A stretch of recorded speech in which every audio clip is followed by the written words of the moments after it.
વૈશ્વિક બજારના સંકેતો સમજીએ સહયોગી નીરજ કંસારા પાસેથી। Neeraj, good morning. કઈ રીતે સિરીઝની શરૂઆતમાં ગ્લોબલ માર્કેટ્સ તરફથી ક્યુઝ છે? જે ખાસ કરીને થોડા ઘણા નબળા સંકેતો જ આપણને સિરીઝની શરૂઆતમાં મળી રહ્યા છે, કારણ કે ગઈકાલે જો અમેરિકાના બજારમાં આપણને ઘટાડા તરફી કારોબાર ખાસ કરીને જોવા મળ્યો હતો। ડાઉ જોન્સની અંદર તમને 0.5% ઘટાડો આવ્યો। નાસ્ડેક અને S&P 500 પણ ગઈકાલે આપણને એક દબાણ સાથે જ બંધ થતા જોવા મળ્યા, એટલે એના પર એક ખાસ ફોકસ રાખવાનું। પરંતુ અહીંયાથી હવે જે વાત મુખ્ય બનીને આવી રહી છે, આજના દિવસે 1 ઓગસ્ટ અને આજથી જે રેસિપ્રોકલ ટેરિફ છે એની હવે મર્યાદા જે હતી સમય મર્યાદા પૂરી થઈ છે અને આજથી હવે ટેરિફ લાગુ થશે। અને ટ્રમ્પે થોડા ઘણા પરિવર્તન અહીંયા ખાસ કરીને રેસિપ્રોકલ ટેરિફની અંદર કર્યા છે, કે જેની અંદર 10થી લઈને 41%ની રેન્જ તેમણે ખાસ કરીને રાખી છે। હવે વ્હાઇટ હાઉસે ટેરિફ પર એક ફેક્ટશીટ છે તે જાહેર કરી છે, અને જેમાં ખાસ કરીને તેમણે એવી વાત કરી છે ટ્રાન્સશિપ ગુડ્સ પર 40%નો ટેરિફ લાગશે। તેમણે અલગ અલગ દેશો માટે અલગ અલગ ટેરિફના રેટ્સ પણ આપ્યા છે, જેવી રીતે ભારત પર આપણે ગઈકાલે ઘણી બધી ચર્ચા કરી હતી, 25%નો રેટ છે, તો બીજી તરફ સાઉથ આફ્રિકા પર 30%નો રેટ તેમણે ખાસ કરીને રાખ્યો છે। તાઇવાન પર પણ 25%નો રેટ છે, અને સ્વિટ્ઝરલેન્ડ પર પણ લગભગ 39%નો ટેરિફ છે। થાઇલેન્ડ અને કંબોડિયા પર તેમણે 19%ના ટેરિફની ખાસ કરીને વાત કરી છે। તો બીજી તરફ કેનેડા પર 25%થી ટેરિફ વધારીને 35% કર્યું છે। હવે આની અંદર જે US મેક્સિકો કેનેડા એગ્રીમેન્ટની અંદર, એટલે કે USMCA અંદર જે ગુડ્સ છે એને છોડીને બાકી તમામ પર લગભગ 35% જેટલો ટેરિફ અહીંયાથી લાગશે એવું તેમણે વાત કરી છે। અને ટેરિફમાં જે આ પરિવર્તન આવ્યા છે તે આજથી અમલમાં આવતા જોવા મળશે।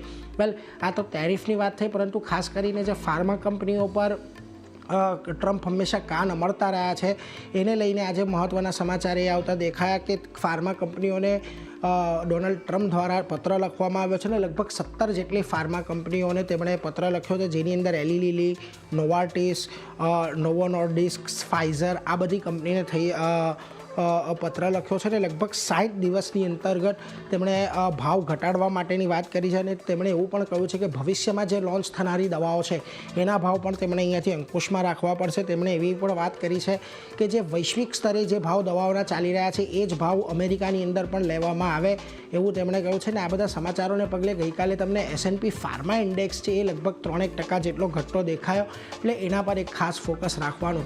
પરંતુ આ બધાની વચ્ચે તમને ડોલરની અંદર જુઓ, ગઈકાલે ખાસ કરીને મજબૂતી આવતી જોવા મળી। ડોલર ઇન્ડેક્સ ફરી એક વખત 100ને પાર નીકળતો જોવા મળ્યો છે આ ટેરિફના અનાઉન્સમેન્ટને કારણે, એટલે એ એક ઘણું મહત્ત્વનું।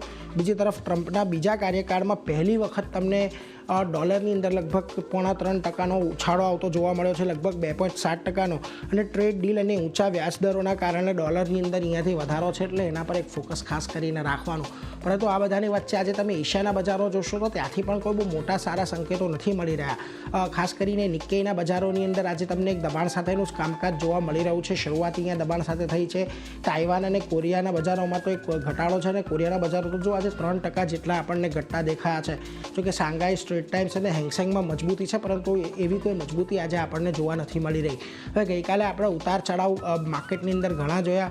24,700ની ઉપર ગઈકાલે બંધ થયા, પરંતુ જુઓ 24,871 પર ફ્યુચર્સ આપણે બંધ થતા જોવા મળ્યા હતા। 735ના ગિફ્ટ નિફ્ટી સંકેત આપી રહ્યું છે, એટલે લગભગ 125 પોઈન્ટથી વધુના એક ઘટાડા સાથે આજે શરૂઆત થઈ શકે છે એવા ગિફ્ટ નિફ્ટી સંકેત આપી રહ્યું છે। એટલે ઓગસ્ટ સિરીઝની શરૂઆત પણ આપણને કોઈ બહુ વધારે ઉત્સાહ સાથે થતી દેખાઈ નથી રહી ચાંદની આજના દિવસે।